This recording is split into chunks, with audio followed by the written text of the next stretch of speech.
when single mother Rebecca Morgan purchased a weathered 1930s dairy barn in rural Montana for $34,500, her desperate gamble to rebuild a life after losing her architectural firm in Chicago to a devastating lawsuit.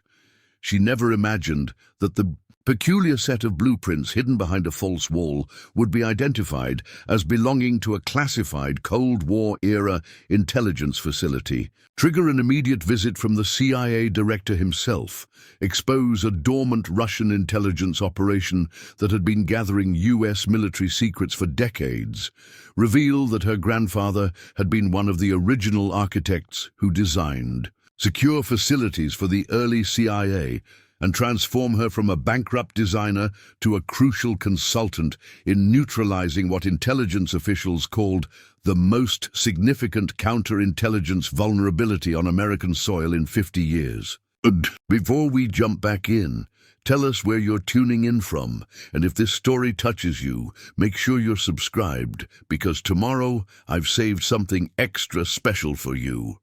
Rebecca Morgan pressed her forehead against the steering wheel of her decade-old Honda Pilot, willing herself not to cry as her GPS announced she had reached her destination. Her 10-year-old daughter, Emma, was asleep in the back seat, surrounded by stuffed animals and whatever else they'd managed to fit into the vehicle when they'd left Chicago 3 days earlier. "This can't be it," Rebecca whispered, finally looking up at what was supposed to be their new home. The Willow Creek barn stood, or rather leaned, at the end of a gravel driveway, partially reclaimed by tall prairie grasses. The massive structure, with its weathered red paint, sagging roofline, and partially collapsed silo, had once been the centerpiece of a prosperous dairy farm. Now it stood abandoned, a testament to changing agricultural economies and rural exodus. The online listing had used words like rustic charm and conversion potential. It should have said last resort for the desperate.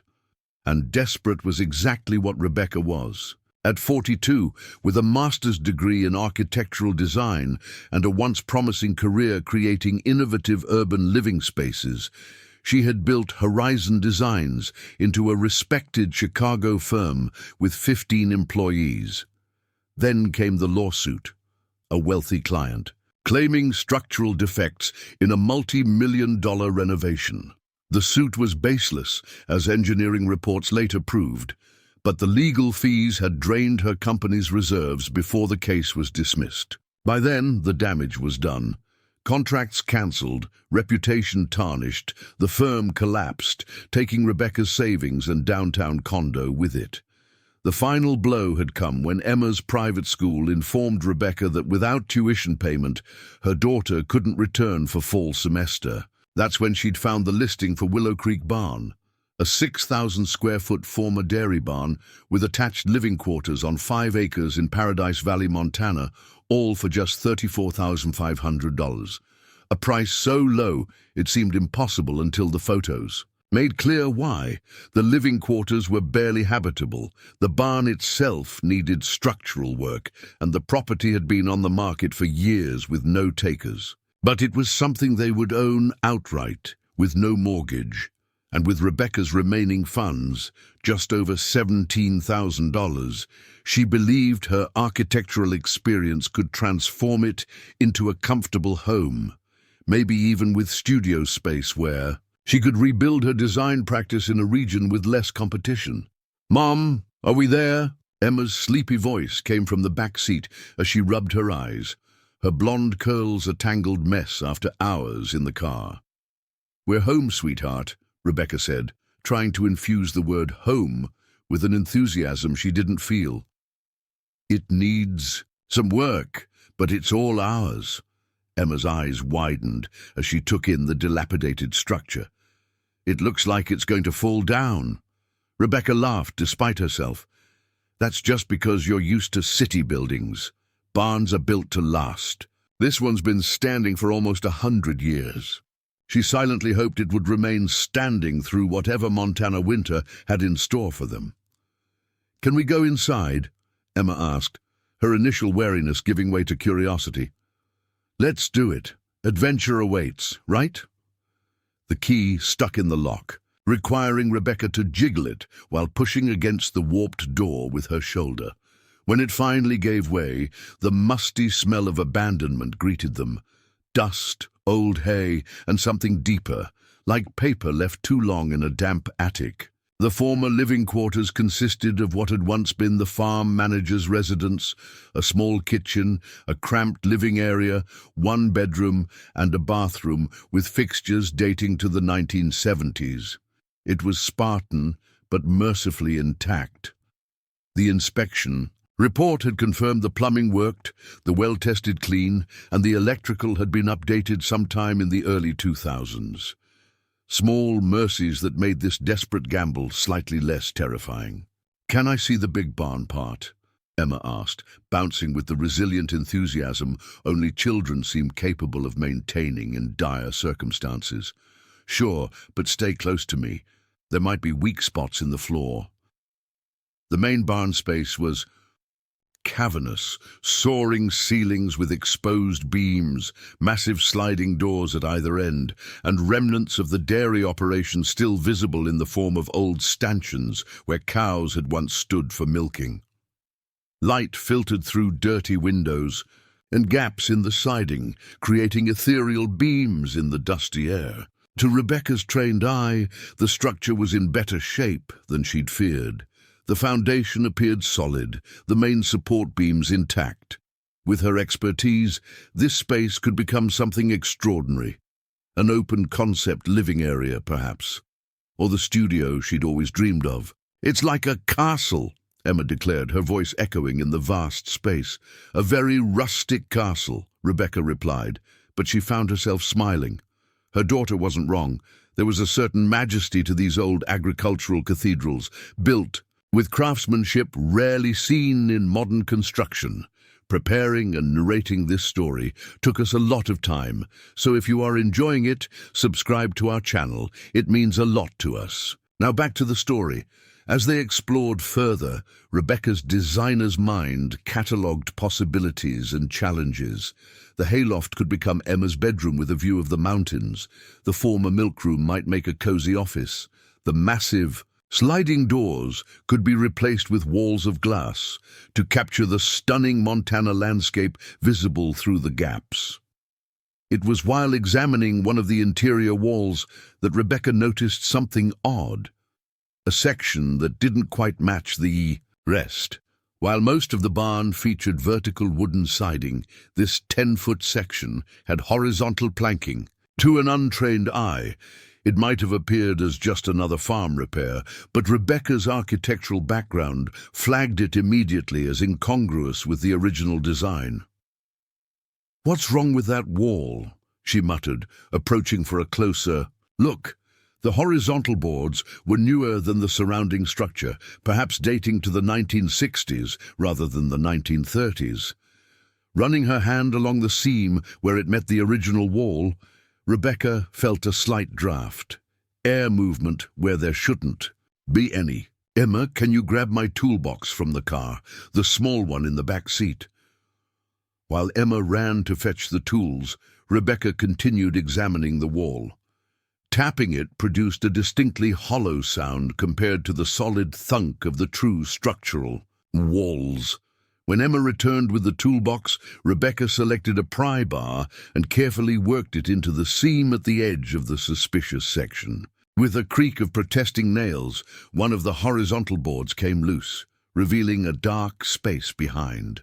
Encouraged, Rebecca removed several more boards, creating an opening large enough to shine her phone's flashlight through. "It's a room," she whispered, stunned. "There's a hidden room behind this wall." "Cool," Emma exclaimed, trying to peer around her mother. "Like in mystery books." The concealed space was roughly 8 by 10 feet, windowless and apparently sealed off from the rest of the barn for decades. Rebecca removed enough boards to create an opening they could step through. Inside, they found what appeared to be a small office space. A metal desk sat against one wall, its surface covered with dust. A filing cabinet stood in one corner. Most Surprisingly, the walls were lined with what looked like thin metal sheeting painted over to resemble wood. "What is this place, Mom?" Emma asked, her voice hushed in the stillness of the hidden room. "I'm not sure," Rebecca replied, moving toward the desk. "Someone went to a lot of trouble to hide it, though."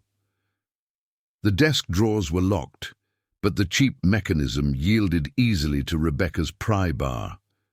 Inside the center drawer lay a leather portfolio, its surface cracked with age. With careful hands, she opened it to reveal a set of architectural blueprints, detailed technical drawings, unlike anything she'd seen before. The plans appeared to be for an underground facility of some kind, with notations in both English and what looked like technical code. The title block in the corner had been partially obscured by a red stamp reading "Classified Umbra" with a series of numbers underneath. "These are government drawings," Rebecca said, her professional experience immediately recognizing the format used for sensitive federal projects. "Military or intelligence, based on the classification stamp." "Are they for this barn?" Emma asked. "No, something much bigger and much more secretive." Rebecca continued examining the drawings, recognizing certain design elements used in hardened facilities, the kind built to withstand attacks or surveillance.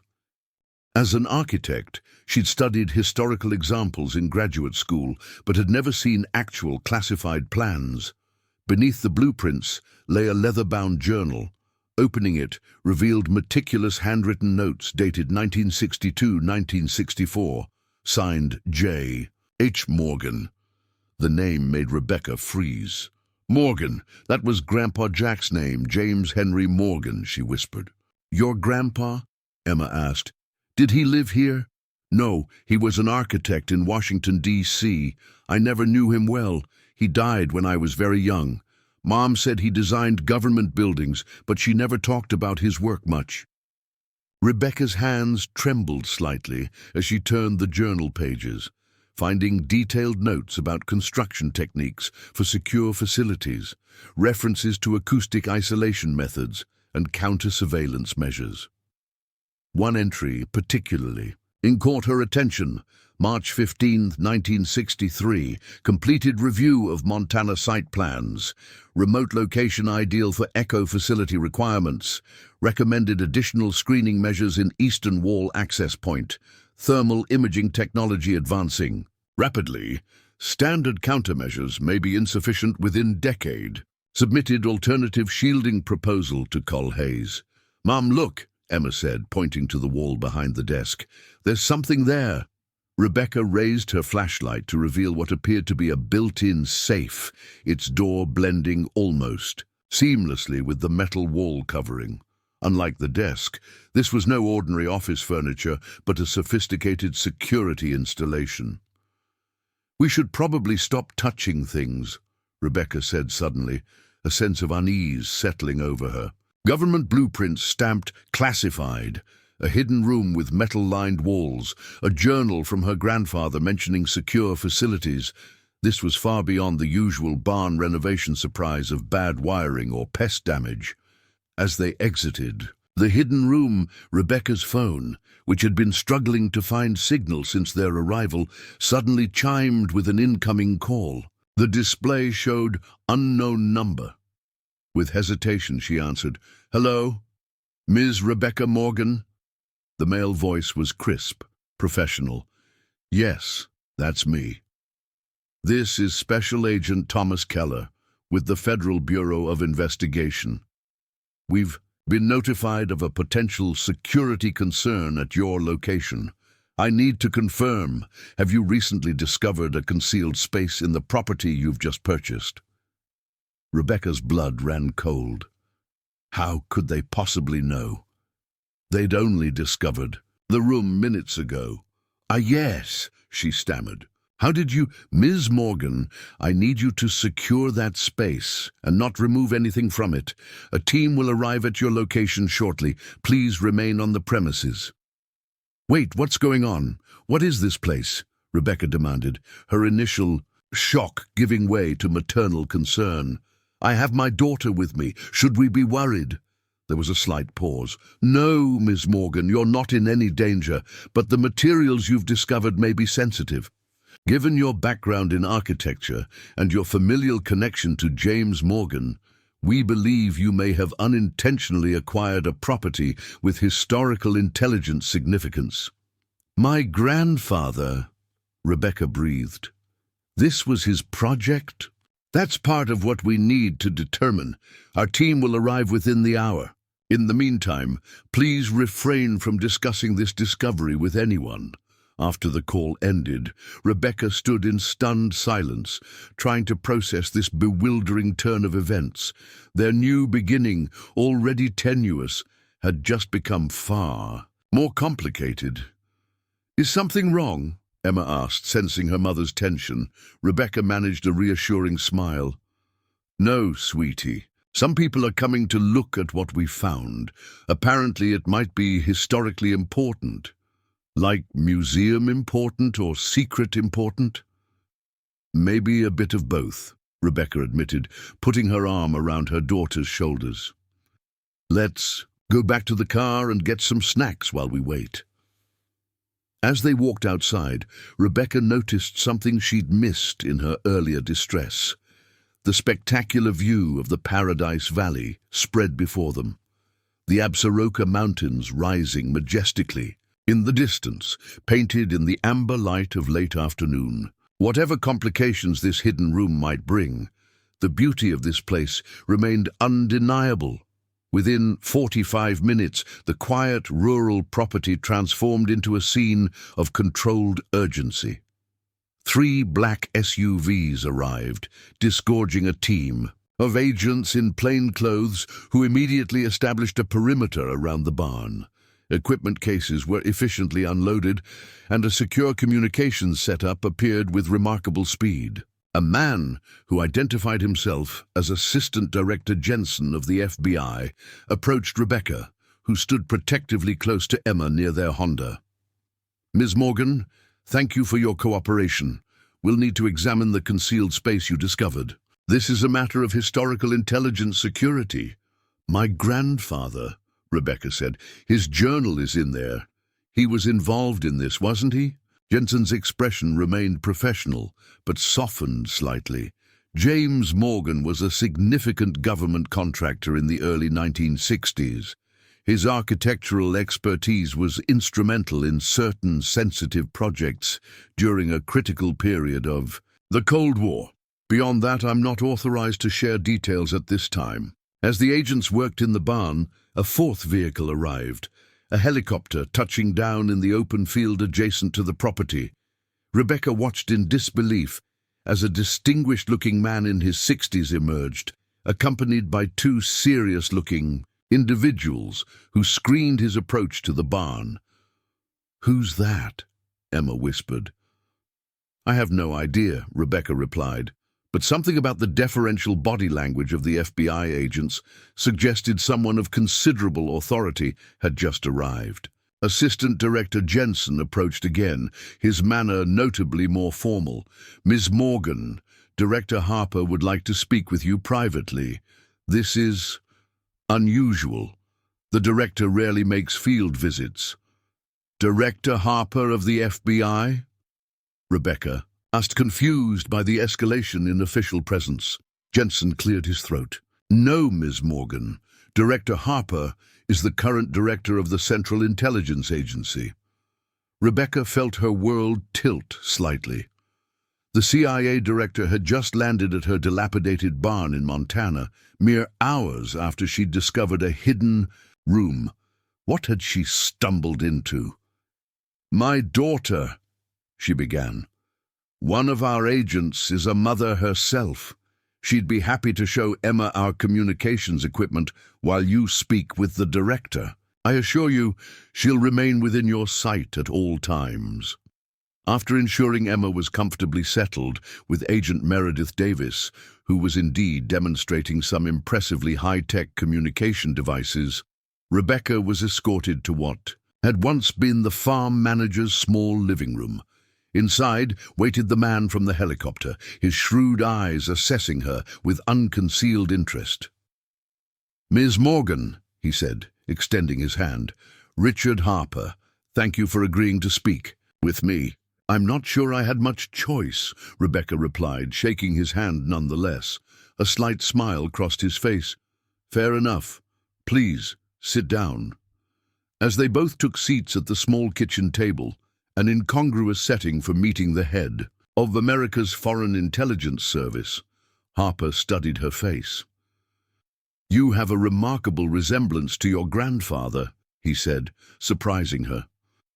"I never had the privilege of meeting James Morgan myself, but his photograph has been in our headquarters historical collection for decades."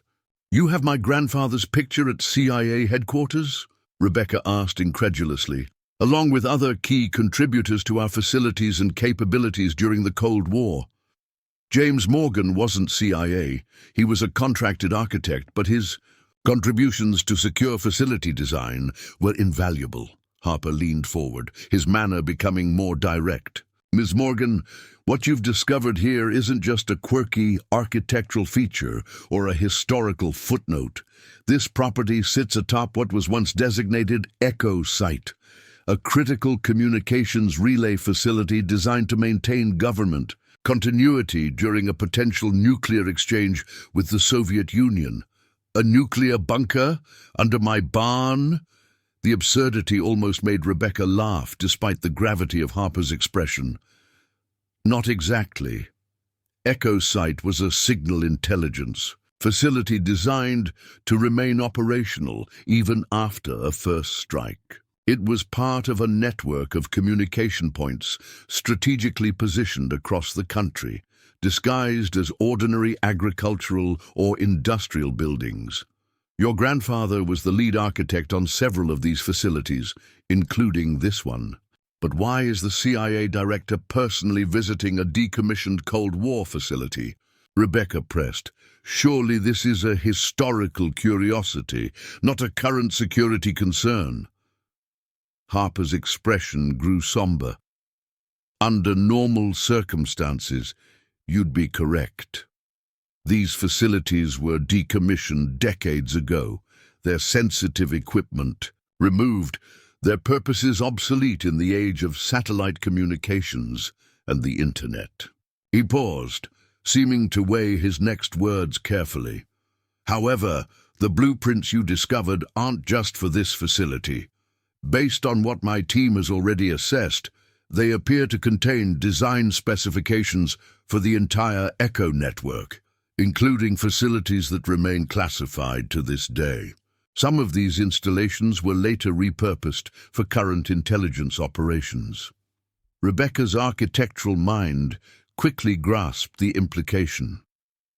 So, having the complete network blueprint would be a serious security vulnerability.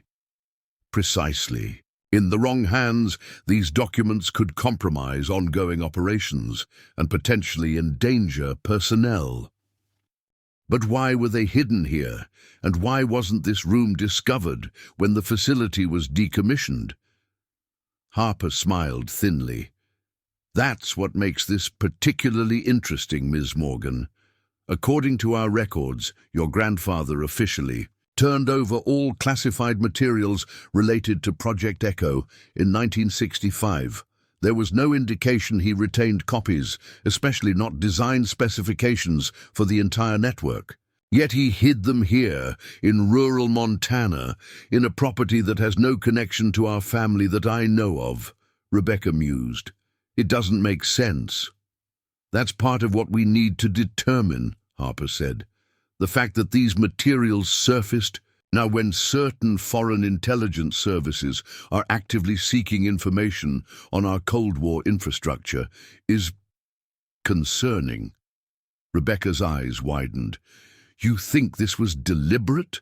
That I was somehow meant to find these documents?" "I think it's a remarkable coincidence that an architect with a direct familial connection to James Morgan purchased this specific property at this particular time. Especially considering your professional training would allow you to recognize the architectural anomalies that led to discovering the hidden room. The implication hung in the air between them. Either an extraordinary coincidence had occurred, or Rebecca had been manipulated into this discovery by unknown forces. "I bought this place because it was cheap, and I'm broke," Rebecca stated flatly. "My design firm went under after a frivolous lawsuit. This was literally the only property I could afford that had potential for renovation." "And how did you find the listing?" Harper asked quietly. Rebecca opened her mouth to reply, then stopped, thinking back. It was an email, a specialized listing service for architectural renovation opportunities. I've been subscribed for years, but this was the first time they'd featured something in Montana. Would you happen to remember the name of this service? "Adaptive reuse opportunities," Rebecca said slowly, a chill running through her as she recognized how easily she might have been targeted. "But that doesn't mean—" "We'll look into it," Harper said neutrally. "In the meantime, we need to secure these materials and thoroughly examine this facility." "What about my daughter and me? This is supposed to be our home." Harper studied her for a moment. "What were your renovation plans for this property, Ms. Morgan?" The question seemed tangential, but Rebecca answered professionally. "Convert the main barn space into a combined living area and architectural studio. The location is remote enough to keep costs low while I rebuild my practice, but close enough to Bozeman and Livingston for potential clients. Your professional background is primarily in adaptive reuse of historical structures, correct?" "Yes," Rebecca confirmed, wondering where this was heading. "I specialize in repurposing historic buildings for modern use while preserving their architectural integrity." Harper nodded thoughtfully. "Ms. Morgan, I'd like to propose an arrangement that might be mutually beneficial. The government needs to thoroughly assess this facility and determine why your grandfather concealed these materials here. You need a home and a fresh start for your career." He leaned forward. "What if we contracted you to oversee the architectural aspects of this assessment? Your expertise in historic structures would provide legitimate cover for the security work needed, and your connection to James Morgan might help us understand his motivations. In return, we'd provide funding that would allow you to renovate the property to your specifications once the security assessment is complete." Rebecca blinked in surprise. "You want to hire me to help investigate a Cold War intelligence facility that my grandfather apparently helped hide? Your architectural knowledge, combined with your genetic connection to James Morgan, creates a unique skill set for this particular situation," Harper said pragmatically. "And frankly, we need to keep this quiet. Having the property owner cooperating willingly is far preferable to alternatives that might attract attention." The unspoken message was clear. This was going to happen with or without her cooperation, but her willing participation would make things considerably easier for everyone involved. Rebecca thought of Emma, of their precarious financial situation, of the massive renovation challenges the barn presented even without mysterious Cold War complications. Government funding would make the difference between scraping by and creating the home and studio she had envisioned. "If I agree, what happens next?" she asked cautiously. "A small team would remain on site, disguised as a renovation crew. You would continue with your planned conversion of the property with certain modifications to accommodate our security requirements. Your role would be twofold: legitimate architectural work on the barn renovation and consultation on technical aspects of the original facility design based on your professional expertise. And my grandfather's involvement. Would I learn why he hid these documents?" Something flickered in Harper's expression, a hint that there was more to this situation than he was sharing. "That's part of what we hope to discover, Ms. Morgan. James Morgan was considered above reproach, a patriot who contributed significantly to national security during a perilous time in American history. Finding these concealed documents raises questions we never expected to ask. Rebecca glanced through the window to where Emma was now showing Agent Davis her collection of small stuffed animals, apparently having decided that a CIA agent made an excellent audience for her treasures. "We can stay in the property while this investigation proceeds," she confirmed. "With appropriate security measures, yes, we'll expedite the essential renovations to make the living quarters comfortable immediately." It was a devil's bargain in some ways, trading privacy for security and financial support. But what choice did she really have? Her funds would barely cover basic improvements to make the place habitable through winter. "I want everything in writing," Rebecca said firmly, her business experience asserting itself. "Clear parameters about what areas of the property remain under my control, specific timelines, and guarantees about the renovation funding." Harper nodded, seeming almost pleased by her assertiveness. "My legal team will draft an agreement. In the meantime, we'll arrange temporary accommodations for you and your daughter in Livingston while the initial security sweep is completed." As they stood to conclude their strange negotiation, Harper paused. "One more thing, Ms. Morgan. You mentioned your business failed following a lawsuit. Would the plaintiff happen to have been Victor Krasny of Summit Investments?" Rebecca stared, in shock. "How could you possibly know that?" "Mr. Krasny has certain associations that have placed him on our watch list for some time. The fact that he targeted your firm specifically shortly before you happened to purchase this particular property, let's just say it adds another dimension to our concerns." With that cryptic statement, Harper excused himself, leaving Rebecca to process the staggering implications. Her financial ruin, which had seemed like terrible luck, might have been deliberately engineered to drive her toward this remote Montana property and its Cold War secrets. As she rejoined Emma, who was now proudly wearing an FBI baseball cap gifted by Agent Davis, Rebecca gazed at the weathered barn with new eyes. What had begun as a desperate last resort, a Hail Mary attempt to rebuild their lives, had somehow entangled them in what appeared to be an active intelligence operation. The CIA director himself had flown in within hours of her discovery. Whatever lay beneath the surface of Willow Creek Barn, it clearly remained significant to national security. Decades after the Cold War had ended, and somehow her grandfather, a man she barely remembered, stood at the center of the mystery. "Mom, can we keep staying here even with all these agents around?" Emma asked, seemingly unfazed by the extraordinary circumstances.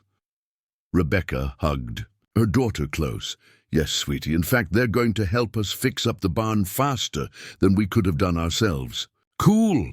Agent Meredith said she has a daughter my age. Maybe she can visit sometime." As the sun set over the Montana mountains, casting long shadows across their accidental intelligence facility, Rebecca wondered what other secrets waited to be uncovered behind the weathered walls of Willow Creek Barn, and what role her grandfather had intended for her to play in this decades-old mystery. The journey that had begun in desperation had taken a turn she could never have anticipated. But as Rebecca watched Emma chatting animatedly with Agent Davis about the barn renovation plans, she felt something she hadn't experienced in months: hope. Whatever complications came with this bizarre situation, it offered a path forward when all other doors had closed. Sometimes, she reflected, the most unexpected detours led to destinations you never knew you were seeking. And perhaps, in some strange way, her grandfather had been guiding her here all along. The morning after the CIA director's unexpected visit, Rebecca woke in a luxurious hotel suite in Livingston, accommodations far beyond what she could have afforded on her dwindling savings. Emma was still asleep in the adjoining room, exhausted, From the previous day's excitement and their impromptu relocation, Rebecca sipped coffee by the window, watching the Montana sunrise paint the mountains gold while trying to process the bewildering turn their lives had taken. Just 48 hours ago, they'd been heading toward a desperate new beginning in a dilapidated barn. Now they were entangled in what appeared to be an active intelligence operation connected to her grandfather's Cold War past. A soft knock at the door announced the arrival of Agent Meredith Davis, who had appointed herself as their unofficial liaison. The young FBI agent brought fresh pastries and an update on the situation at Willow Creek Barn. "The initial security sweep is complete," she reported. "Director Harper has authorized your return to the property today. A team disguised as renovation contractors has already begun work on the living quarters to make them immediately habitable." "That was fast," Rebecca remarked, surprised by the efficiency. "When the CIA director takes personal interest in an operation, bureaucratic hurdles tend to disappear," Meredith replied with a slight smile. "A legal team will meet us at the property with your contract. Director Harper was impressed by your insistence on clear terms." "I've learned the hard way about proceeding without proper agreements," Rebecca said, thinking of the lawsuit that had destroyed her firm. "What have they found so far?" Meredith's expression grew more measured. "I'm not cleared to share operational details, but I can tell you they've confirmed the presence of a sealed access point to underground portions of the facility. Your discovery was just the tip of the iceberg." Rebecca felt a strange mixture of vindication and unease. Her architect's instinct about the hidden room had been correct, but the implications were growing more complex by the hour. "What about my grandfather's journal and the blueprints?"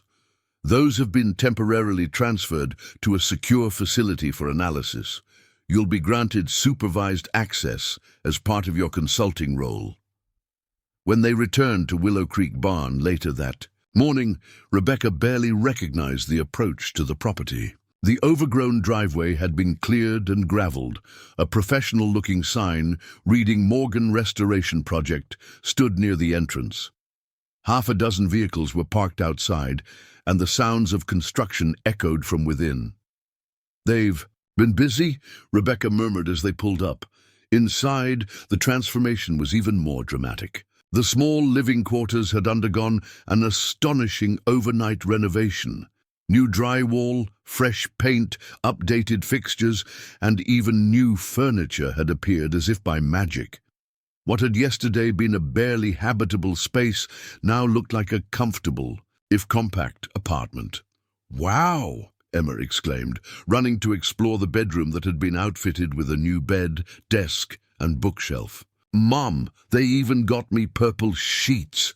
How did they know I like purple?" Rebecca exchanged glances with Meredith, who shrugged. "Intelligence agencies are observant by nature." The main barn space was now a hive of activity.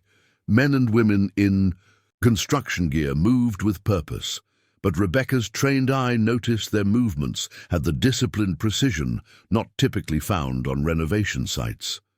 These were agents with construction skills, not contractors with security clearance.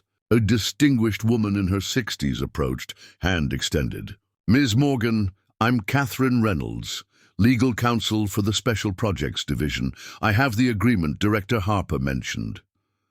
Over the next hour, Rebecca reviewed a document that was part employment contract, part security agreement, and part renovation plan.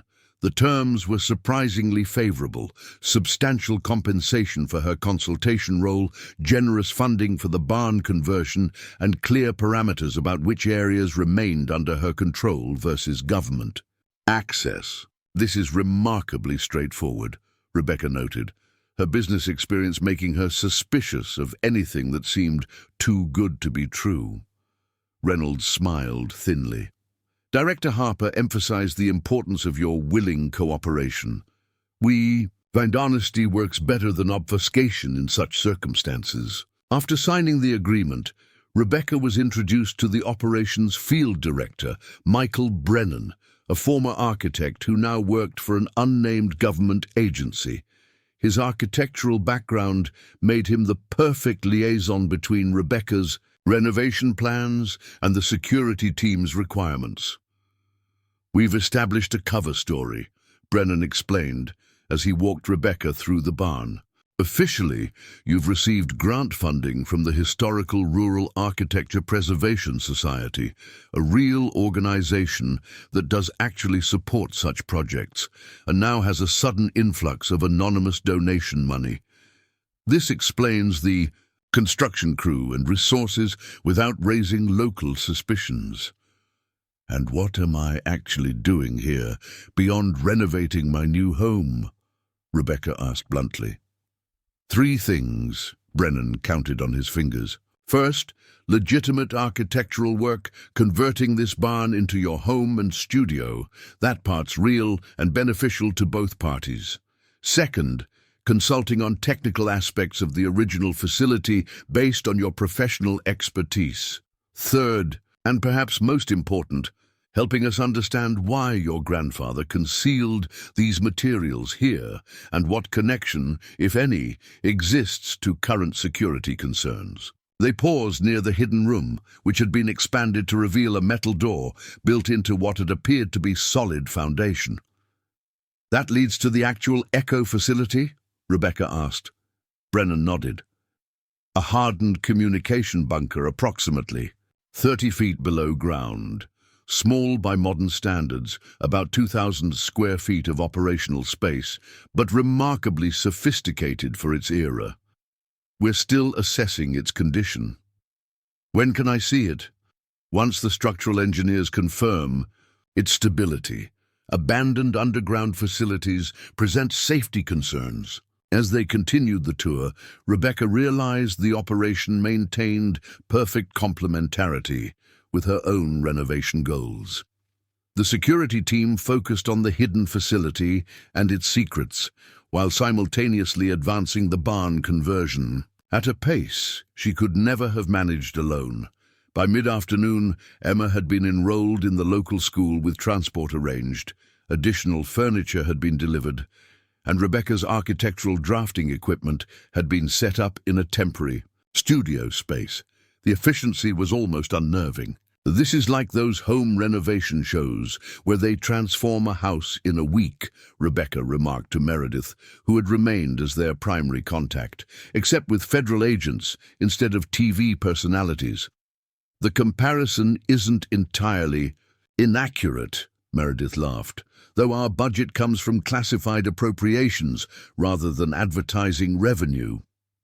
That evening, after Emma had gone to bed, exhausted by the day's excitement, Brennan returned with a security-cleared tablet containing scanned copies of her grandfather's journal. "We can't release the originals yet, but Director Harper authorized this access. He thinks your personal connection might help identify relevant information we might miss." Left alone with the digital copies, Rebecca spent hours immersed in her grandfather's meticulous handwriting. The journal revealed a man she'd never had the chance to know, brilliant, detail-oriented, deeply patriotic, but also troubled by certain aspects of his classified work. Several entries particularly caught her attention. November 18th, 1963. Reviewed modifications to Echo network communications protocols. The redundancies seem excessive even for nuclear preparedness. Hayes insists the systems must operate independently even if multiple sites are compromised. Something about his insistence troubles me. What scenario is he truly preparing for? January 4th, 1964. Disturbing conversation with Petrov at embassy reception. His questions about rural infrastructure projects seemed too specific, especially regarding Montana power grid upgrades. Have mentioned concerns to Hayes, who dismissed them as routine diplomatic fishing. Not convinced. March 22nd, 1964. Hayes rejected enhanced security measures for Montana site despite my recommendations. Claims budget constraints but approved similar upgrades for Wyoming facility last month. pattern of decisions increasingly troubling, have documented discrepancies as discussed with W. The most intriguing entry came near the end, September 8, 1964. Decision made. Cannot trust official channels. W concurs this requires extraordinary measures. Have prepared duplicate documentation with personal annotations. Montana location ideal, remote, unconnected to my official record. If discovered as intended, the physical evidence will speak for itself. God help us if it's ever needed. The entry was followed by a series of numbers and letters that appeared to be some kind of code. Rebecca studied it, wondering who W might be and what discovery had driven her grandfather to hide classified materials, an action that could have been considered treasonous under certain circumstances. The next morning, Rebecca met with Brennan and a security analyst named Dr. Eleanor Wright, a historian specializing in Cold War intelligence operations. She shared her observations from the journal, particularly the cryptic final entries. "Bu. It could refer to Walter Jenkins," Dr. Wright suggested. He was a senior counterintelligence official during that period who worked closely with the architects of sensitive facilities. There were concerns about Soviet penetration of certain defense projects in the early 1960s. "My grandfather seemed to believe Colonel Hayes was compromised," Rebecca observed. "Interesting theory," Brennan said carefully. Hayes was the military overseer for several classified construction projects, including the Echo network. After a distinguished career, he retired in 1972 and died of natural causes in 1985. No indication of compromise was ever officially documented. Yet my grandfather felt strongly enough about his suspicions to risk his career, possibly even charges of espionage, by hiding these materials, Rebecca pointed out. That's not the action of someone with casual concerns. "Which brings us to a key question," Dr. Wright said. "Why here? Why this specific location? And most importantly, why was the material positioned to be found rather than simply hidden away?" Rebecca considered this. "He mentions the location was ideal because it was remote and unconnected to his official record, but there's something else." She scrolled through the journal entries again. Here, he specifically refers to the materials being discovered as intended, and that physical evidence will speak for itself. He was creating an insurance policy, Brennan concluded, documentation that would validate his concerns if something happened to him. "But nothing did happen to him," Rebecca said. "At least, nothing suspicious. My mother said he died of a heart attack in 1978, 14 years after hiding these documents." "Perhaps the threat he perceived never materialized," Dr. Wright suggested, "or perhaps it took a different form than he anticipated." Later that day, Rebecca was finally permitted to enter the underground facility. After signing additional security waivers and donning protective gear, she descended a narrow stairway behind the metal door in the hidden room. The bunker below was like stepping into a Cold War time capsule. Banks of now obsolete communications, equipment lined the walls. Desks with bakelite telephones and mechanical teletypes stood frozen in time. A large map of the United States dominated one wall, with small lights embedded at various points, presumably the locations of other Echo facilities. "It's remarkable," Rebecca breathed, her architect's appreciation for specialized design overwhelming. Even the strangeness of the situation, the acoustic damping, the electromagnetic shielding, these were cutting-edge techniques for the 1960s. "Your grandfather's innovations," Brennan confirmed. "Many of these design elements became standard in secure facilities for decades afterward." While the security team catalogued equipment and searched for additional documents, Rebecca examined the structural elements of the bunker. Her grandfather's architectural brilliance was evident in every detail, from the efficient use of limited space to the ingenious ventilation system designed to function even if surface structures were destroyed. In the communication center, Rebecca noticed something odd about one of the equipment racks. Unlike the others, which were bolted directly to the floor, this one had a slight gap at its base. "This has been moved," she noted, pointing to scuff marks on the floor. "Recently, I'd guess, based on the dust pattern." Brennan immediately called over a security technician who carefully pulled the rack further from the wall. Behind it, a small compartment had been cut into the concrete, containing a metal box. "It appears you have your grandfather's eye for detail," Brennan said, as the box was carefully extracted and placed on a nearby desk.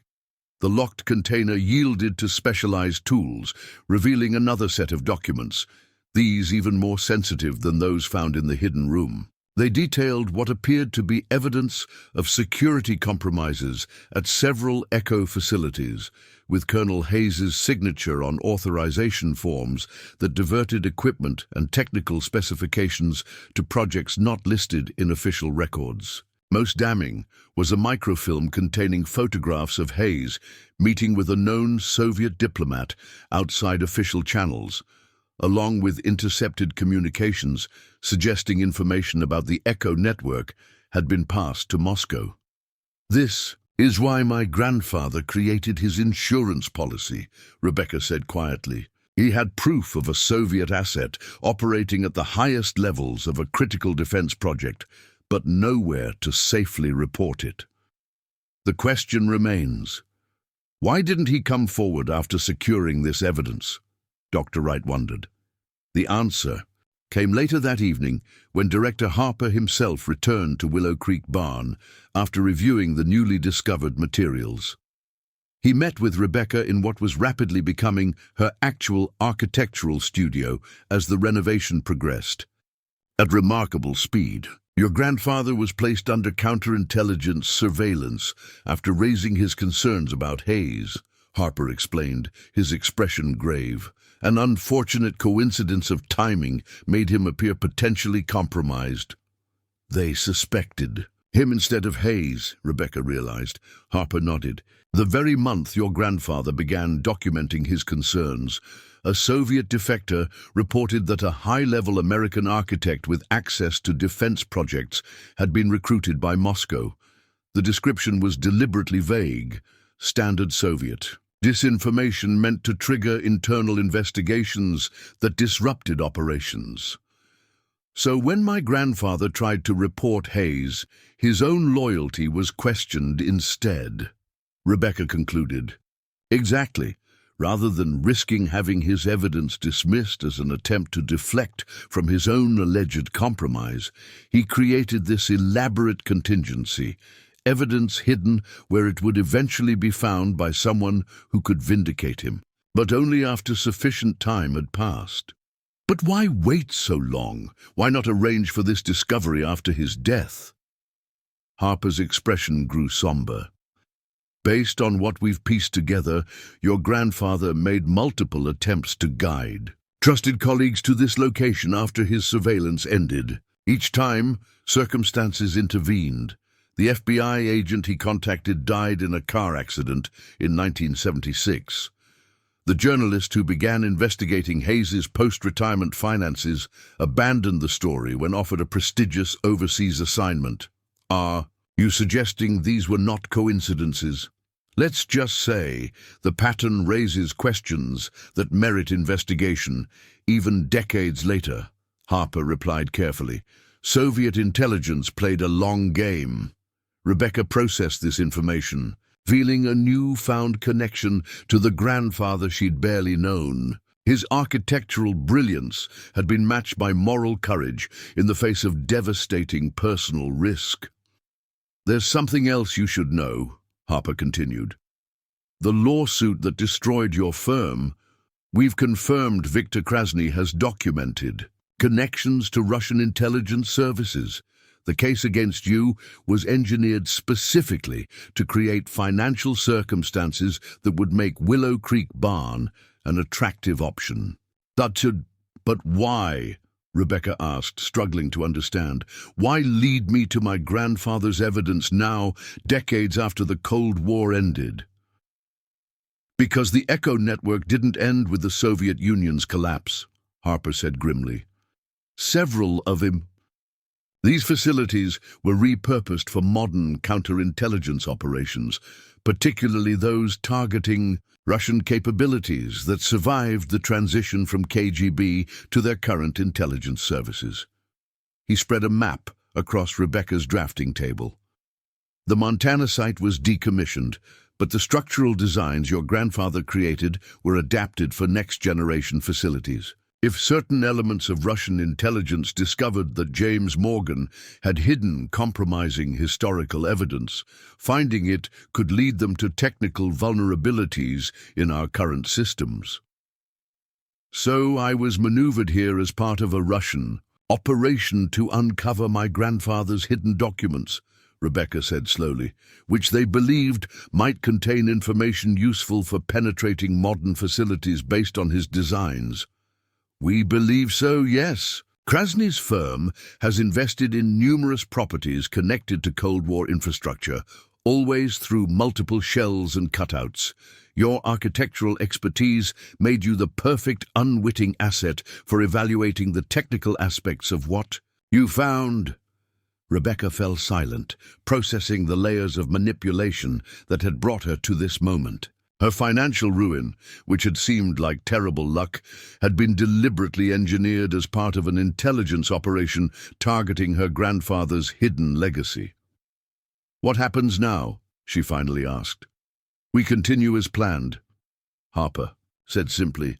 The renovation provides perfect cover for our security work. Your architectural consultation helps us understand how your grandfather's designs might create vulnerabilities in successor facilities. And most importantly, we use this opportunity to feed carefully crafted misinformation to whoever is monitoring your discovery. You want to use me as a counterintelligence asset, Rebecca stated, not asked. You already are one, Ms. Morgan, from the moment you found that hidden room. The question is whether you'll be an aware participant or an unwitting pawn. Rebecca thought of Emma, happily settled into her new school and already making friends in the rural community. She thought of her architectural career, which had genuine prospects for revival in this region with the grant funding now available. And she thought of her grandfather, who had sacrificed his reputation and potentially his safety to protect American security interests. I want complete transparency moving forward, she said firmly. No more revelations about how I've been manipulated. If I'm going to be involved in counterintelligence operations, I want to know exactly what role I'm playing. Harper nodded, seeming to have expected nothing less. Agreed. Starting now, you'll receive the same operational briefs as our field. Team, with appropriate security compartmentalization. As if to underscore this new arrangement, Brennan entered with a secure tablet displaying surveillance photos. Director, we've confirmed external monitoring of the property. 2 individuals positioned on adjacent land with long-range observation equipment. Their credentials identify them as wildlife researchers, but their equipment appears more suited to human surveillance than animal study. Right on schedule, Harper remarked, unsurprised. Ms. Morgan, it seems your renovation project has attracted exactly the attention we anticipated. Rebecca moved to the studio window, gazing out at the beautiful Montana landscape surrounding her accidental intelligence operation. Somewhere out there, hidden among the rolling hills and scattered pine forests, unknown watchers were monitoring her every move, waiting to see what secrets emerged from the barn her grandfather had selected. As his dead dropped nearly 6 decades earlier, the architectural career she'd fought to build in Chicago had crumbled to dust, only to be reborn in this unlikely setting as something far more complex. Now, her professional skills would serve dual purposes, creating a genuine home and studio. while simultaneously supporting an active counterintelligence operation. "I'll need to revise my renovation plans," she said, turning back to Harper and Brennan. "If we're playing to an audience, we should give them a proper show." Harper's expression held newfound respect. "What do you have in mind?" "Strategic visibility," Rebecca explained, moving to her drafting table. "We modify the renovation to ensure certain activities are clearly visible from the most likely observation points, while others remain completely concealed. My grandfather understood how to design spaces that revealed only what he wanted seen. I inherited that particular skill." As Rebecca began sketching revised plans, she felt a strange sense of rightness, as if her entire career had been preparation for this moment. The disaster that had driven her to this remote Montana property now revealed itself as an opportunity for something she'd never imagined, continuing her grandfather's legacy in ways that transcended architecture alone. The path forward was uncertain and fraught with complexity, but for the first time since her firm's collapse, Rebecca felt the electric thrill of purpose, a challenge worthy of her skills and her courage. Whatever came next, she would face it, not as a victim of circumstance, but as an active participant in her own remarkable story. And somewhere, she liked to think, her grandfather was nodding in approval. 3 weeks into what locals now called the miraculous barn transformation, Rebecca stood on scaffolding 30 feet above the main floor, carefully examining original timber joinery, while a CIA surveillance expert, disguised as her assistant, documented the ceiling structure with a specialized camera.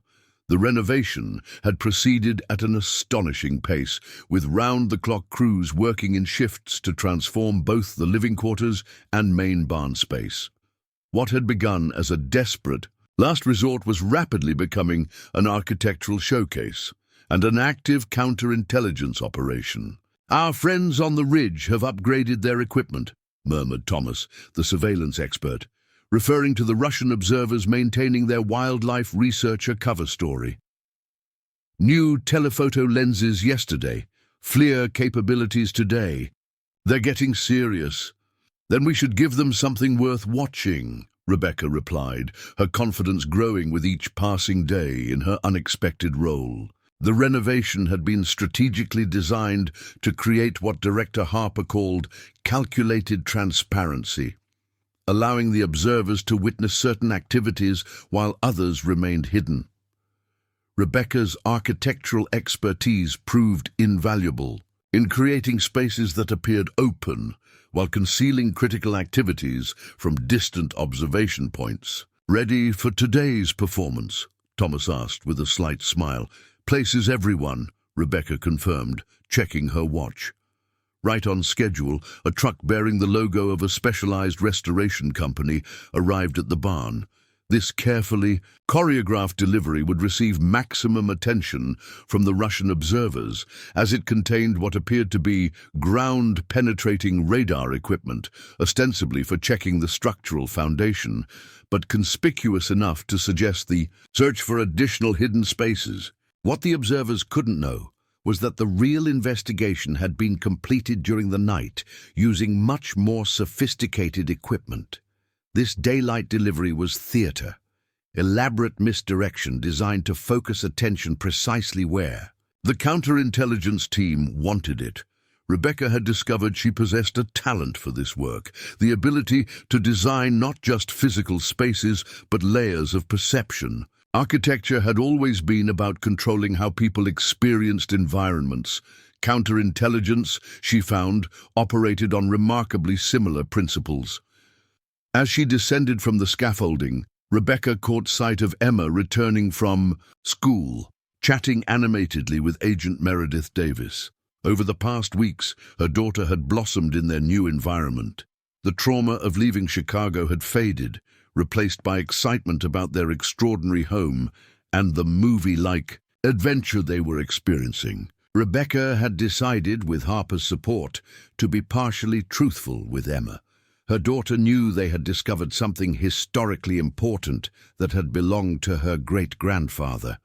and that the government was helping restore the barn because of its historical significance. The surveillance and counterintelligence aspects remained unspoken, though Rebecca suspected her precocious daughter understood more than she let on.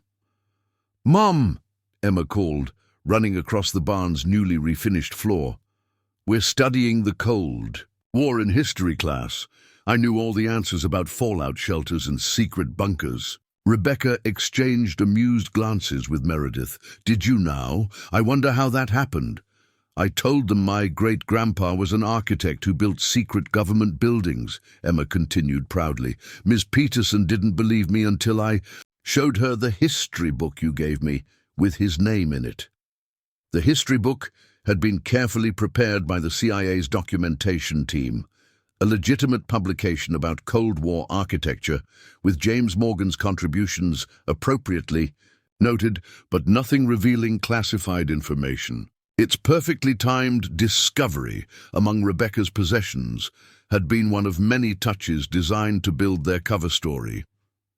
After getting Emma settled with homework in their increasingly comfortable living quarters, Rebecca joined the daily briefing in what appeared to be her design studio, but functioned as the operation's secure command center. Michael Brennan led the session, updating the team on developments regarding the investigation into her grandfather's evidence against Colonel Hayes. "We've confirmed Hayes made at least 17 unauthorized disclosures to Soviet contacts between 1962 and 1968. Your grandfather's documentation was accurate and comprehensive. What about the accidents that prevented this evidence from being discovered earlier?" Rebecca asked, still troubled by the implications that her grandfather's attempts to reveal the truth had been deliberately thwarted. Dr. Wright, the Cold War historian, took over. "We've identified strong circumstantial evidence suggesting Soviet intervention. The FBI agent's car accident showed irregularities consistent with vehicle tampering, though the case was closed decades ago. The journalist who abandoned his investigation received his prestigious foreign assignment through a news organization with documented Soviet funding connections." Rebecca felt a wave of vindication on her grandfather's behalf. He wasn't paranoid. They really were undermining his every attempt to expose Hayes. "The sophisticated tradecraft suggests this was a high-priority operation for Moscow," Brennan confirmed, "which makes our current situation even more significant. If Russian intelligence is investing resources to recover this material now, it's because the compromise Hayes initiated continues to have modern relevance." Director Harper arrived midway through the briefing, something that had become increasingly common as the operation's significance escalated. For the head of the CIA to personally oversee a field operation was unprecedented, highlighting the importance of what they were uncovering. "We've identified our wildlife researchers," Harper announced without preamble. "Anatoly Petrov and Sergei Kovalev, both documented SVR officers operating under non-official cover. Their presence confirms Moscow's direct interest in this operation." Rebecca studied the surveillance photos. "They're not trying very hard to stay hidden." "They don't need to," Harper replied. "Their cover as researchers is legally sound, and they're carefully remaining on adjacent public land. More importantly, they want us to know they're watching. It's a psychological tactic designed to pressure you into revealing information in your renovation activities." "Speaking of which," Rebecca said, pulling out her revised architectural plans, "I've incorporated the security team's requests into the next phase. The observatory tower looks like an architectural folly, perfect for a slightly eccentric designer's home studio, but provides excellent sight lines across the entire valley." Harper studied the drawings with approval. "Excellent work. This maintains our cover story while giving us significantly enhanced surveillance capabilities." "There's something else," Rebecca said, hesitating slightly. She'd been debating whether to share her theory, concerned it might seem like overreach. From someone who, despite her grandfather's legacy, remained an architectural consultant rather than an intelligence professional. "Go ahead," Harper encouraged, seeming to sense her reluctance. "I've been studying the coded section at the end of my grandfather's journal, the series of numbers and letters that appeared random. I believe they're architectural coordinates." This caught everyone's attention. The cryptography team had been working on the code without success, trying various intelligence ciphers from the period. Architects use specialized notation systems for precise locations within complex structures, Rebecca explained. "My grandfather developed his own system. I recognized it because he taught it to my father, who later taught it to me. We used a variation of it in my firm for renovation projects." She displayed a diagram on the secure tablet. "If I'm right, these coordinates identify specific structural points within the Echo network facilities, locations where additional evidence might have been hidden." A buzz of excitement filled the room. If Rebecca's theory proved correct, it could dramatically expand the scope of their investigation. "How confident are you in this interpretation?" Harper asked, his tone carefully neutral, but his eyes intense. "Confident enough to start checking the locations here at the Montana facility," Rebecca replied. "Several coordinates appear to reference this site. Others would require access to additional Echo network bunkers." Authorization came swiftly. Within hours, a specialized team was discreetly examining the structural points Rebecca had identified within the underground facility. By midnight, they had their answer. "You were right," Brennan told her, his voice reflecting both admiration and concern as they gathered in the secure room. "We've recovered microfilm caches from 3 of the 5 locations your coordinates indicated. They contain comprehensive documentation of Hayes's espionage activities and something far more disturbing. The recovered microfilm revealed that Hayes hadn't been working alone. He had been part of a sophisticated network of Soviet assets, placed within various U.S. defense and intelligence projects, a network that James Morgan had begun to map through careful observation and analysis. Most concerning were references to a long-term infiltration strategy Russian intelligence called the Inheritors, deep cover assets positioned not for immediate intelligence gathering, but to establish family lines that would place descendants in positions of trust generations later. Your grandfather discovered something far beyond a single compromised official," Dr. Wright explained, her historian's expertise providing crucial context. "He identified a generational strategy designed to outlast the Cold War itself, Russian intelligence playing an extremely long game." Harper's expression was grave. "If this documentation is accurate, some of these inherited positions would be activated now, 50 years later. Children and grandchildren of original assets, raised with carefully constructed identities, positioned near centers of government and military power." The implications were staggering. James Morgan hadn't just uncovered a security breach. He had identified a decades-spanning infiltration strategy whose full implementation would only become apparent long after the Cold War supposedly ended. "This is why Russian intelligence maneuvered me here," Rebecca said, the final pieces falling into place, "not just to find technical vulnerabilities in facilities based on my grandfather's designs, but to locate and suppress his documentation of the Inheritors program before it could expose deep cover assets currently in place." "Precisely," Harper confirmed, "and now we understand why they employed such elaborate means to place you specifically in this position. As James Morgan's granddaughter and a professional architect, you possess the unique combination of familial knowledge and technical expertise to potentially decipher his hidden messages." A chilling thought occurred to Rebecca. "Victor Krasny, the investor who destroyed my firm with that lawsuit, could he be one of these inheritors?" Harper nodded. Grimly, his background shows the classic pattern. Grandfather emigrated from Ukraine in 1962, established a successful import business. Son attended prestigious universities and built financial connections.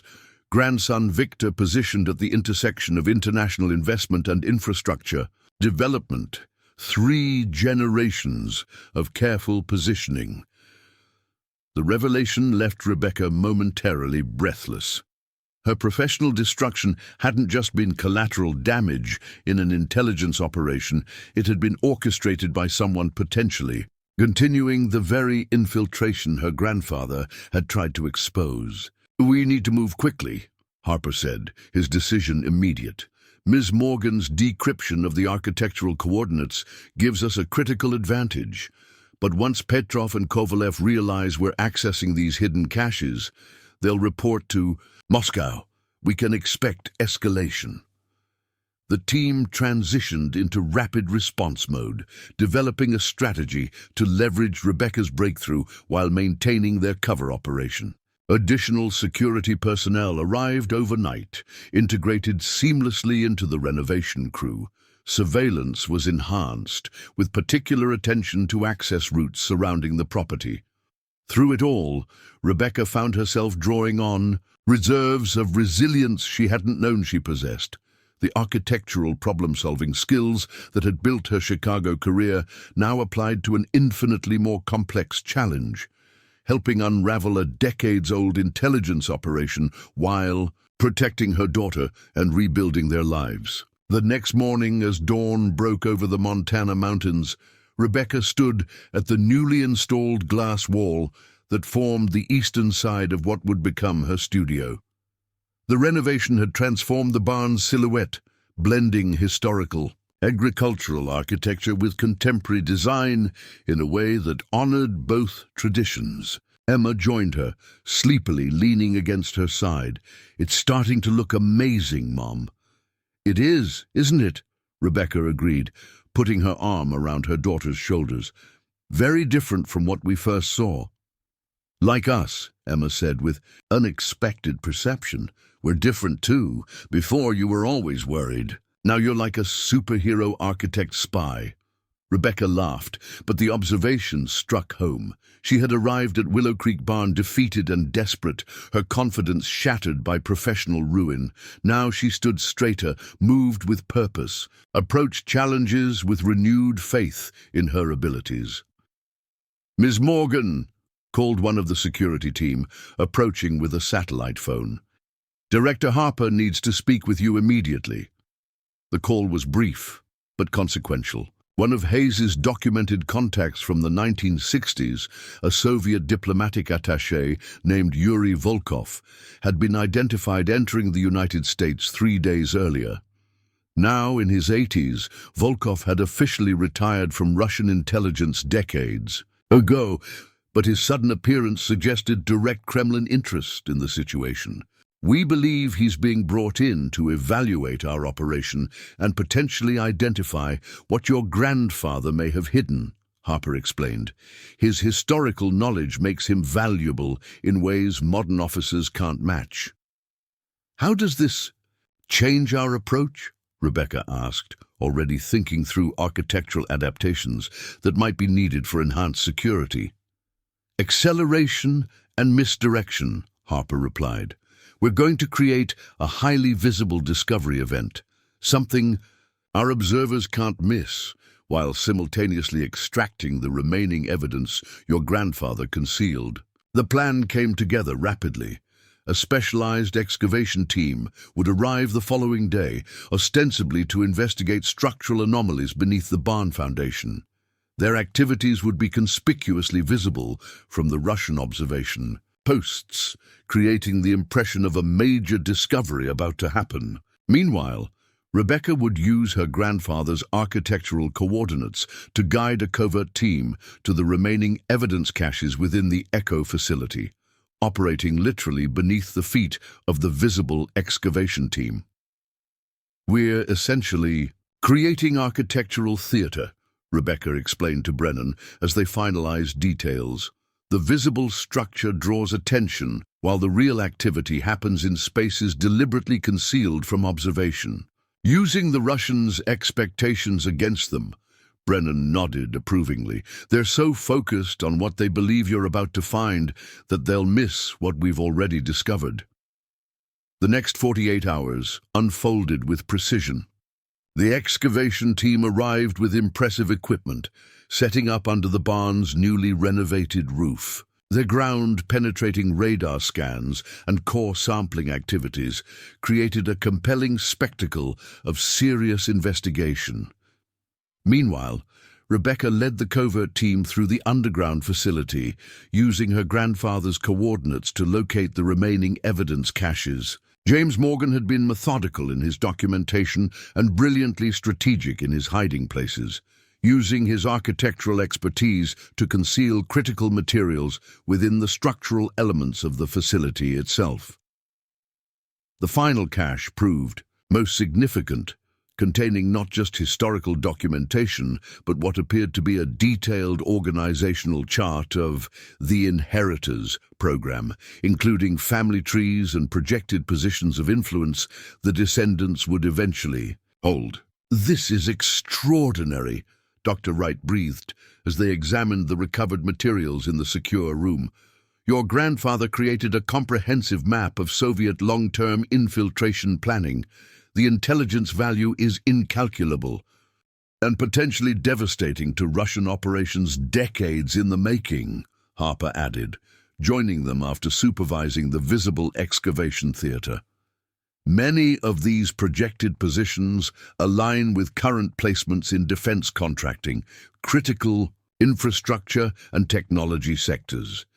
For Rebecca, the discovery brought mixed emotions. Pride in her grandfather's courage and foresight, satisfaction in helping complete the mission he had begun decades before she was born, but also lingering anger at how thoroughly her own life had been manipulated as part of this larger intelligence chess game. "Viktor Krasny appears on this chart," she noted, spotting the name of the man whose lawsuit had destroyed her firm. "Third-generation placement targeted for financial leverage operations against strategic infrastructure." "Which explains his interest in architectural firms with government contracts," Harper confirmed. "Your company became a target when you began competing for federal historic renovation projects." The realization brought a strange sense of vindication. Her firm's destruction hadn't been due to any professional failure on her part. It had been a deliberate operation by a Russian asset threatened by her potential access to sensitive renovation projects. That evening, as the visible excavation team packed up their equipment, having discovered nothing of apparent value, much to the likely frustration of the Russian observers, Rebecca found herself alone in what was rapidly becoming a stunning architectural studio.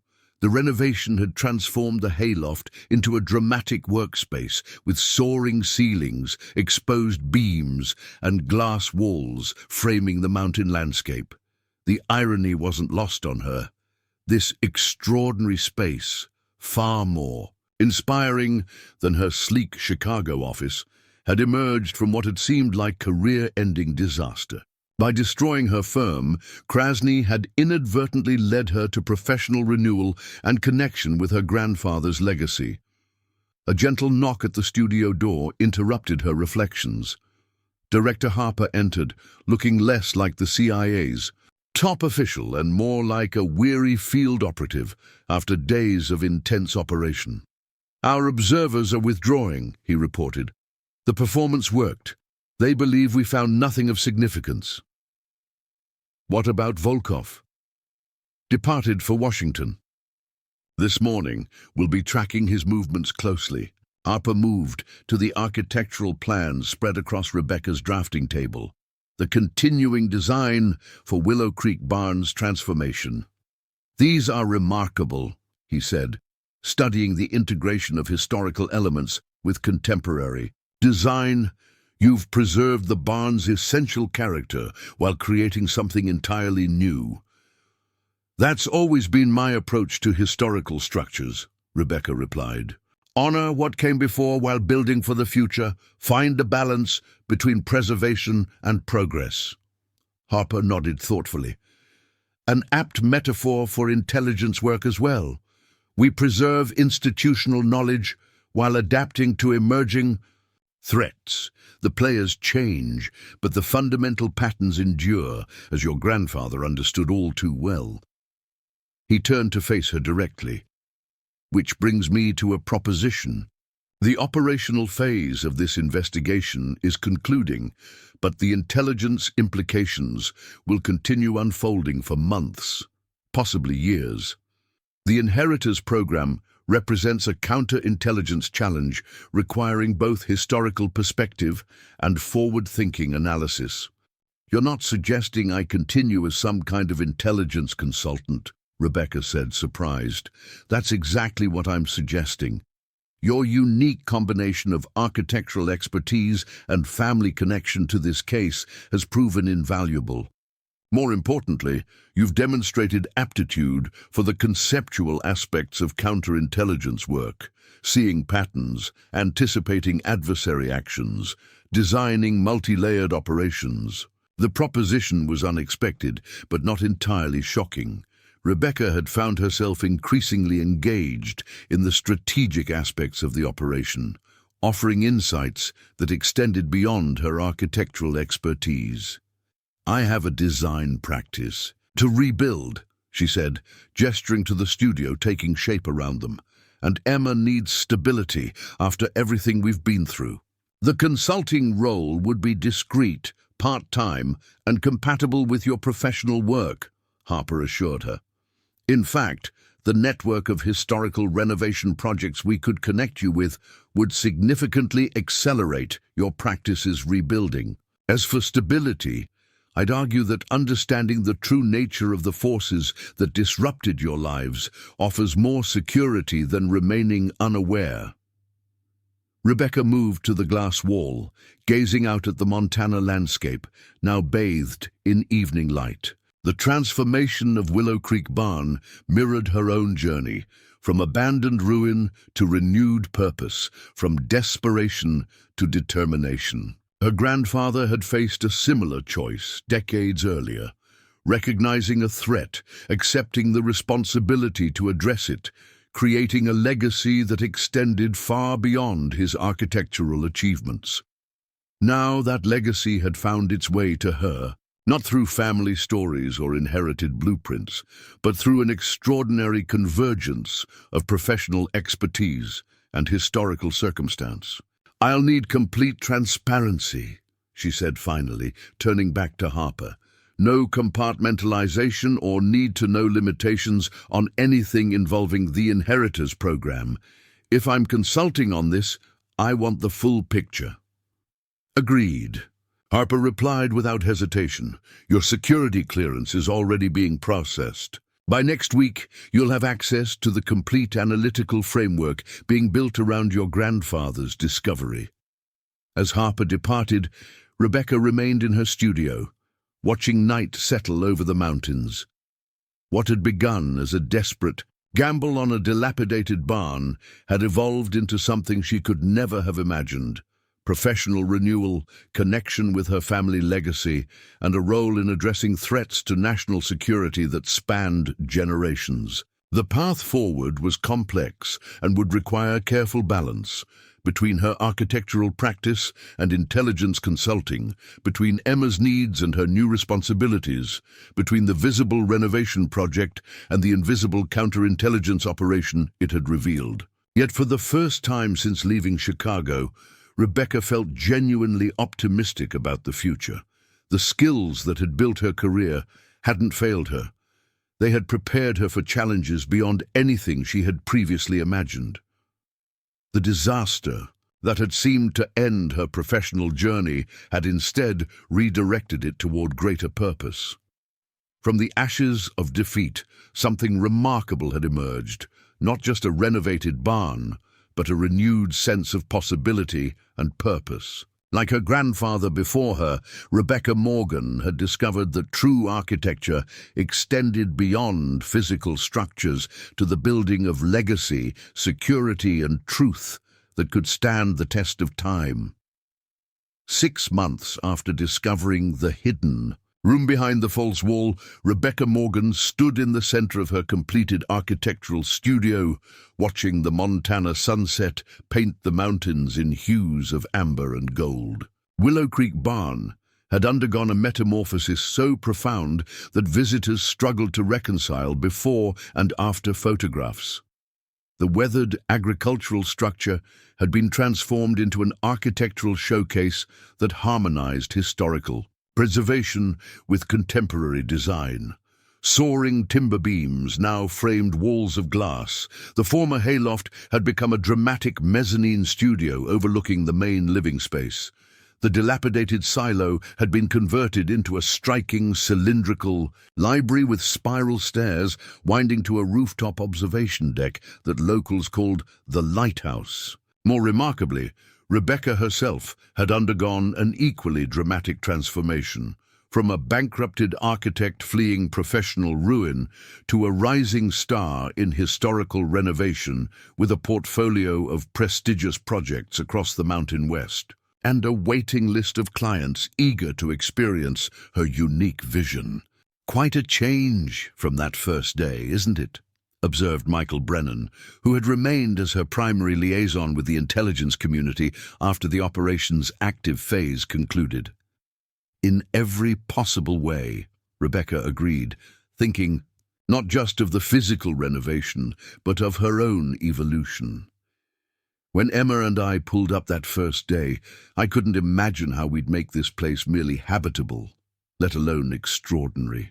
Speaking of extraordinary, Brennan said, Director Harper is impressed with your analysis of the architectural vulnerabilities in the Denver Federal Complex.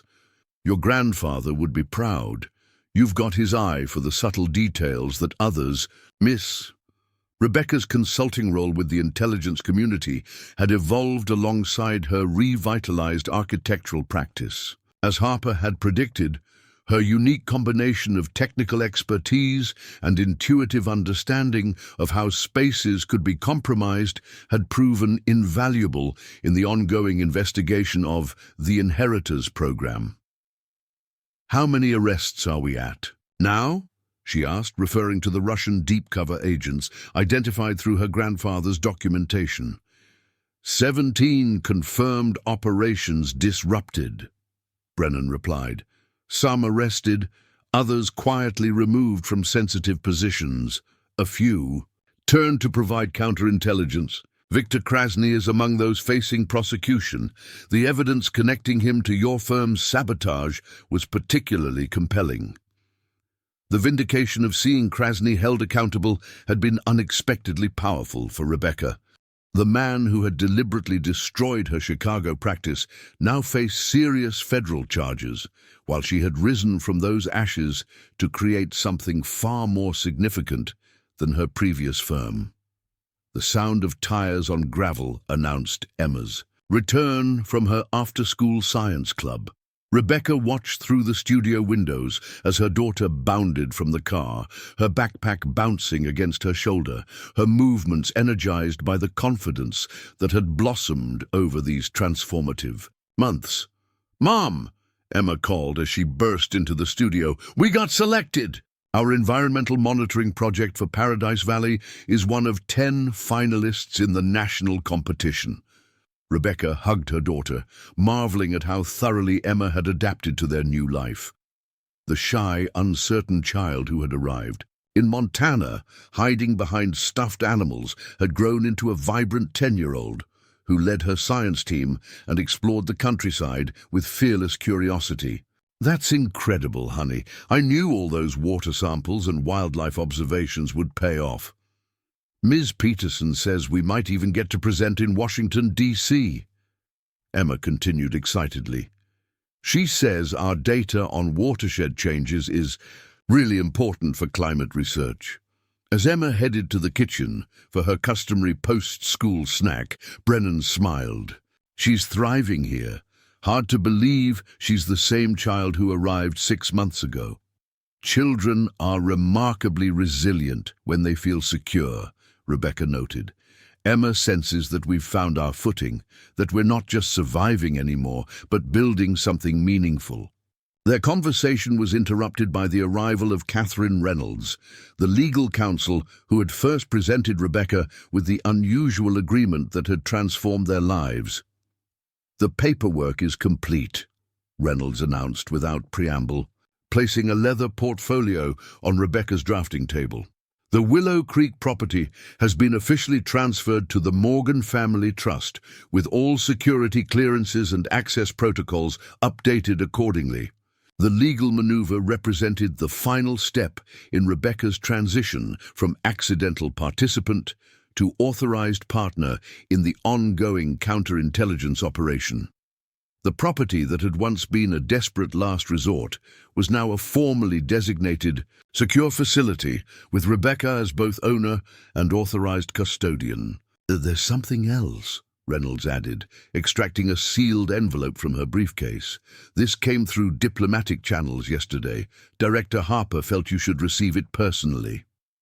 The envelope bore official Russian government seals and was addressed simply to the architect, Willow Creek. Inside, Rebecca found a handwritten letter in elegant Cyrillic script, accompanied by an English translation. "To the granddaughter of James Morgan, I write in the twilight of my years to acknowledge a worthy adversary across generations. Your grandfather was a man of remarkable perception and principle. What took decades for others to recognize, he saw immediately. What many lacked courage to confront, he documented at great personal risk. The game between our nations continues with new players, but old soldiers like myself recognize when a decisive move has been made. The operation your grandfather set in motion and you completed has undone decades of patient work. For this, I offer not congratulations, but professional respect. The architect sees what others cannot, the fundamental structures beneath surface appearances, the load-bearing truths that support or undermine the visible edifice. James Morgan saw clearly. So, it appears, does his granddaughter. With reluctant admiration, Yuri Volkov, retired, former director at S, first chief director at KGB, Rebecca read the letter twice, struck by its strange combination of concession and defiance. "Is this authentic?" Reynolds nodded. "Volkov returned to Moscow 3 months ago. This was sent through official channels. He wanted us to know it came from him. According to our analysts, it's a traditional gesture among old-school intelligence professionals, acknowledging defeat in one operation while signaling the larger contest continues." After Reynolds departed, Brennan stayed to brief Rebecca on security upgrades planned for the property, maintaining the cover story of continued renovation while actually enhancing the facility's capabilities as a monitoring station for suspicious activities in the region. "There's growing interest in using this location as a training facility," Brennan mentioned casually. "The combination of remote location, unusual architecture, and your expertise creates unique opportunities for teaching certain specialized skills." "You want to bring intelligence trainees here?" Rebecca asked, surprised by this new direction. "Not full classes, small groups, specialized instruction in architectural security and counterintelligence techniques. Your perspective as both an architect and someone who's experienced a hostile intelligence operation firsthand offers insights traditional instructors can't provide." The proposition was unexpected but intriguing. Rebecca had discovered she enjoyed the analytical aspects of intelligence work, particularly when they intersected with her architectural expertise. The opportunity to share those insights with others appealed to her innate teacher's instinct. "I'd want to structure it around legitimate architectural workshops," she stipulated. "Maintain the cover of professional development for historical preservation specialists while incorporating the security elements. Exactly what we had in mind, Brennan confirmed. Legitimate architectural education on the surface, specialized intelligence training beneath, just like this facility itself. Later that evening, after Emma had gone to bed, Rebecca sat in the converted silo library, surrounded by books on architectural history, structural engineering, and, discreetly shelved among them, volumes on intelligence operations and counterintelligence. History provided by Harper's team. She opened her grandfather's journal, now returned to her possession after exhaustive analysis by intelligence experts. The familiar handwriting connected her to a man she'd barely known, but whose legacy had fundamentally altered the course of her life. A knock at the library door announced an unexpected visitor. Director Harper himself stood in the doorway, having apparently arrived while she was getting Emma settled for the night. "I hope I'm not intruding," he said. "I was in Helena for a classified briefing and thought I'd deliver this personally, rather than sending it through channels." He handed her a small wooden box, its surface worn smooth with age. Inside, nestled in faded velvet, lay a silver pocket watch. Opening it revealed an inscription. "To James Morgan, with gratitude for services rendered beyond duty's call. W.C." "It belonged to your grandfather," Harper explained.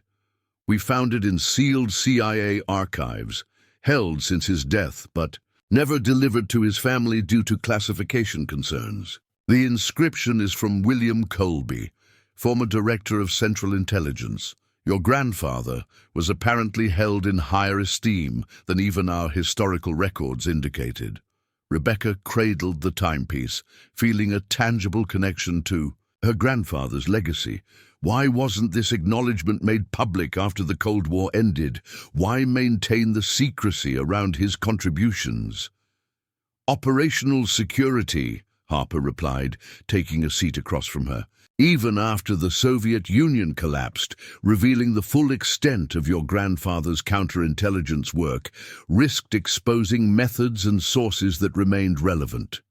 More importantly, it might have alerted the inheritors that their network had been compromised decades earlier." He gestured toward the renovated barn surrounding them. "Sometimes the most important architectural elements are those that remain unseen. The foundation, the structural supports, the systems that maintain integrity through storms. Your grandfather created an invisible framework of security that supported visible institutions. Recognition would have compromised that very framework." The metaphor resonated with Rebecca's architectural sensibility. The most critical elements of any structure were often those hidden from view, the careful engineering that allowed the visible beauty to exist safely and securely. "There's something else you should know," Harper continued. "The lawsuit that destroyed your firm wasn't Krasny's first attempt to neutralize you. Your professional trajectory had been tracked for years, with multiple subtle interventions designed to keep you from government contracts that might have exposed you to classified facilities." "What kind of interventions?" Rebecca asked, unsettled. By this revelation, project bids mysteriously lost, potential clients steered toward competitors, regulatory complications that others didn't face. Subtle but effective measures to contain your professional reach without triggering suspicion. Rebecca absorbed this information with growing indignation. "So my entire career was being manipulated, every setback engineered." "Not every setback," Harper clarified, "but your success was being carefully managed, contained within parameters that wouldn't intersect with sensitive government projects where your grandfather's influence might be recognized or your inherited aptitudes might raise concerns." The implications were staggering. Her professional journey, the achievements she'd worked so hard for, the obstacles she'd struggled against, had been partly shaped by invisible hands seeking to control her potential threat to long-buried secrets. When you began competing for historical federal renovation projects despite these measures, more direct intervention became necessary, Harper continued. Hence Krasny's lawsuit, a calculated move to eliminate your firm entirely when containment proved insufficient. Rebecca stood, moving to the curved window that offered a view of moonlight across the Montana landscape. So my professional destruction wasn't just collateral damage in an operation to bring me here. It was the culmination of years of active suppression. Yes, Harper acknowledged simply, which makes what you've built here all the more remarkable. You were targeted by sophisticated operators with significant resources, yet you've emerged stronger than before. That resilience is precisely why your grandfather's legacy found its way to you. As Harper departed, leaving Rebecca with her grandfather's watch and these revelations, she remained in the silo library, processing the true scope of what had transpired. The manipulation of her career hadn't begun with Krasny's lawsuit. It had been ongoing for years, an invisible current shaping the river of her professional life. Yet somehow, that knowledge didn't diminish her achievements, but magnified them. She had succeeded despite systematic opposition from sophisticated adversaries. Every design award, every satisfied client, every innovative solution had been accomplished while swimming against a current specifically designed to limit her potential.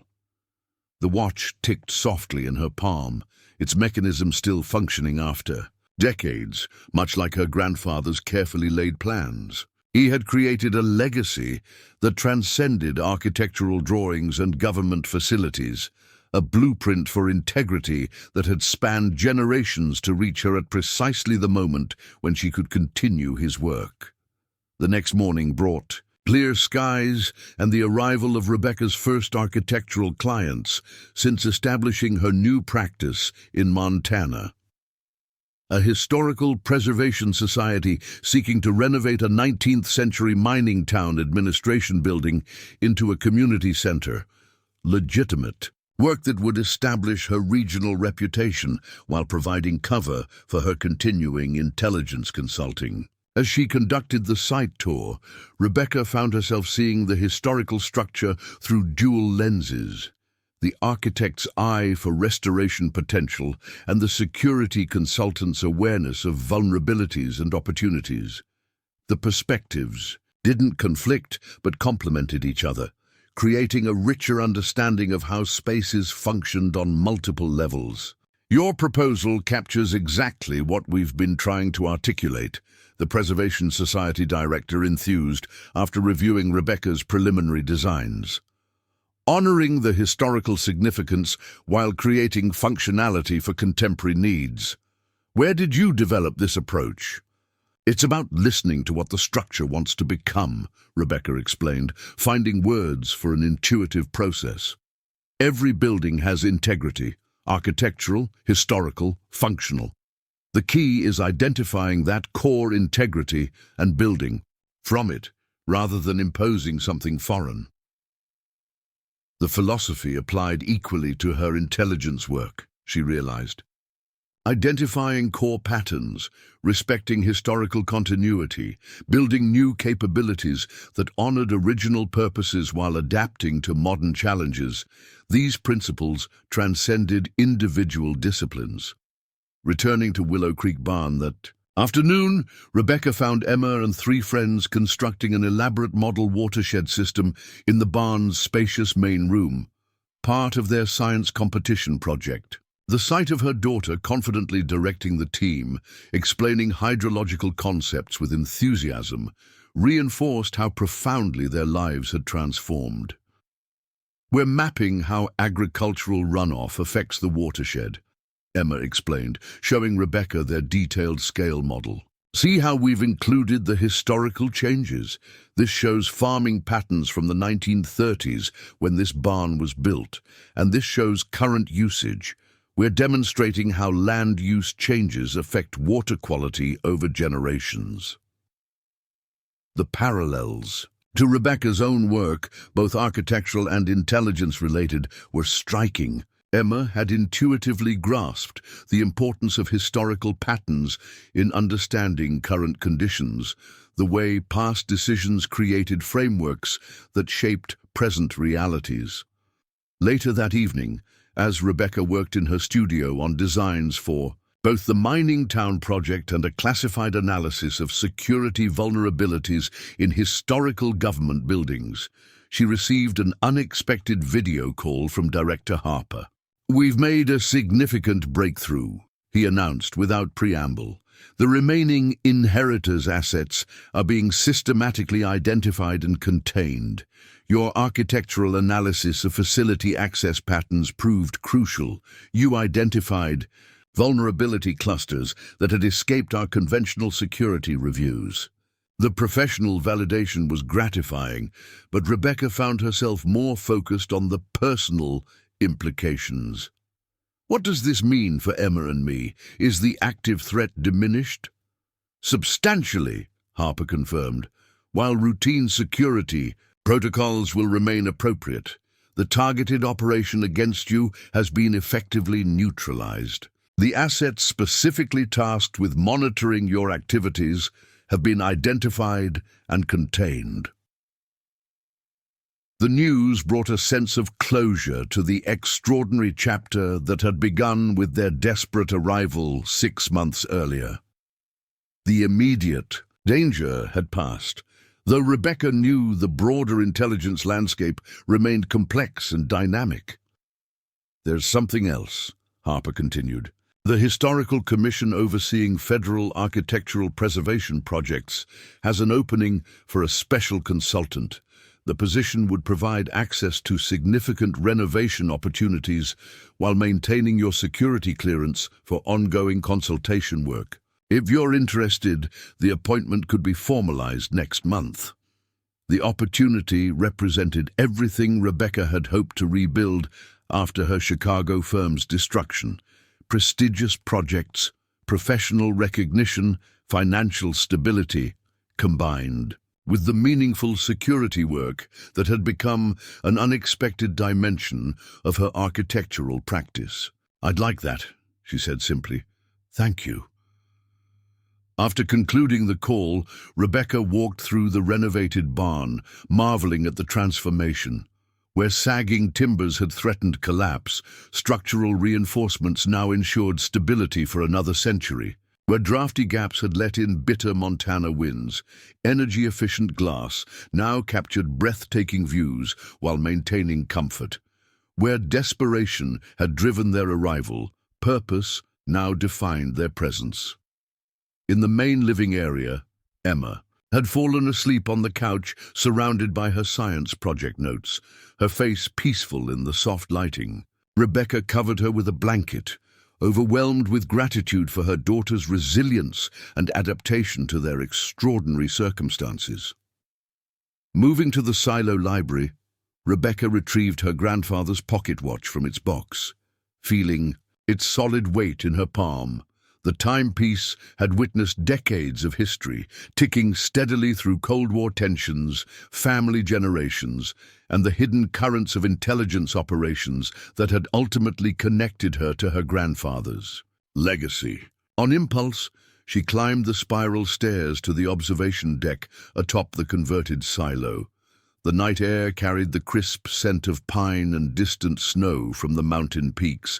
Stars blazed across the Montana sky with an intensity impossible in Chicago, creating a celestial dome above the renovated barn that now stood as both home and headquarters for their remarkable new life. 6 months ago, Rebecca Morgan had arrived at Willow Creek Barn, a broken professional at the end of her resources, desperately seeking merely shelter and survival. Now she stood atop a structure that embodied transformation, architectural, professional, and deeply personal. The false wall that had concealed her grandfather's hidden room had been just the first of many revelations, each uncovering new dimensions of possibility and purpose. The disaster that had driven her from Chicago had not been an ending, but a redirection towards something far more significant than she could have imagined. As an architect, Rebecca had always understood that buildings were more than mere structures. They were expressions of human aspiration, containers for dreams and possibilities, physical manifestations of how we choose to live and work. Now that understanding had expanded to include how spaces could protect, reveal, conceal, and inspire on levels beyond conventional architecture. From the desperate gamble on a dilapidated barn had emerged a masterwork of renovation that embodied the very essence of transformation, honoring historical foundations while creating vibrant new possibilities. The professional skills that had seemed insufficient in Chicago had proven perfectly suited to the complex challenges of Montana, both architectural and otherwise. The pocket watch ticked steadily in her hand, its mechanism still functioning, precisely after decades, a testament to craftsmanship designed to endure.